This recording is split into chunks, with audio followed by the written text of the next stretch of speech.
Naju pa zanima, a od tukaj pošljete banane v trgovine?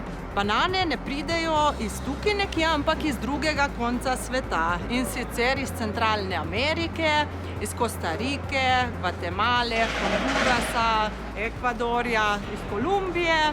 In sicer potujejo veliko časa, 3 tedne, z ladjami ali pa s kontejnerji, ki grejo na ladje. Potem pa pridejo v Luko Koper, tam grejo na kamion in iz kamiona ga pripeljejo tukaj v naše skladišče. A vi trgate še zelene banane?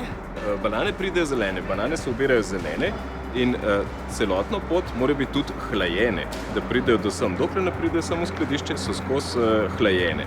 In šele potem, ko jih začnemo mi dozorevati v rumene banane, takrat se malo dvigne temperatura in jih potem na koncu tudi ohladimo, ampak ko so po trgovini, so pa pač na normalni temperaturi in tam so šele rumene.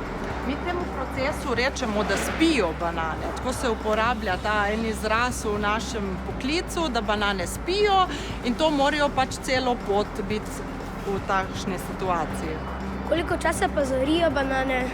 Je pa odvisno od željene stopne zrelosti, koliko rumene hočemo imeti. Ponavadi poleti imamo malo manj rumene, pozimi pa malo bolj rumene. 5 dni ponavadi rabimo v teh zorilnicah, tukaj jih zorimo. A vi ste že bili na plantažah?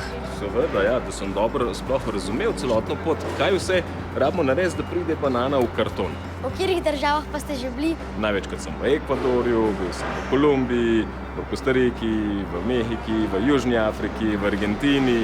Kaj pa je za temi rumenimi vrati? Za temi rumenimi vrati je pa zorilnica za banane. V to zorilnico gre cel kamion banan. No, tukaj smo pa noter v zorilnici banane. Kakor vidite, imamo tukaj tele zanimive rumene reči, gor lahko vidimo tudi ventilatorje. Kaj se zgodi? Tukaj, ko damo banane, ki jih pripravimo za zorenje, se ta komora zapre in se te rumene reči se napihnejo. Napihnejo se pa zato, da je zrak prisiljen, da gre čez kartone z bananami, da ne gre mimo. Kakor veš, so tudi na kartonih lukance, to je pa zato, da se lahko segreva ali pa ohlaja po potrebi in da lažje zorijo banane, tako da gre ta zrak čez te lukance.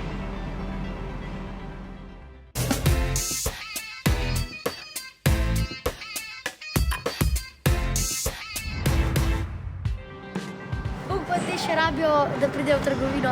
Te še kar rabijo, je treba najprej malo povišati temperaturo, pa dati zoreti in rabijo mogoče kakšen teden, preden pridejo na polico. Taka banana pa pride, kot da bi bila glih kar ubrana. Vidiš, je tudi zelena, je trda, je drugačna, pa lahko tudi pogledamo eno zeleno banano, kako izgleda. Tudi drugačen vonj ima, kot rumena, zrela banana. Pa pogledajte, kako diši, čist drugačen vonj. Spodnjo vulko banani, kumari.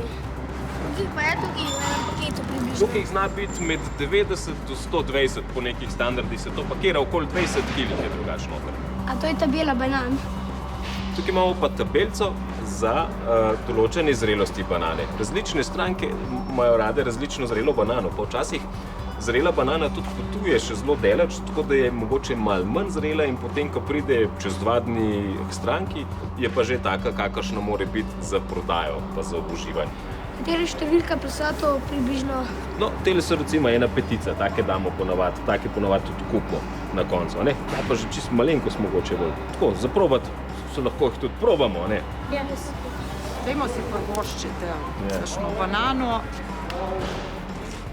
Na zdravje!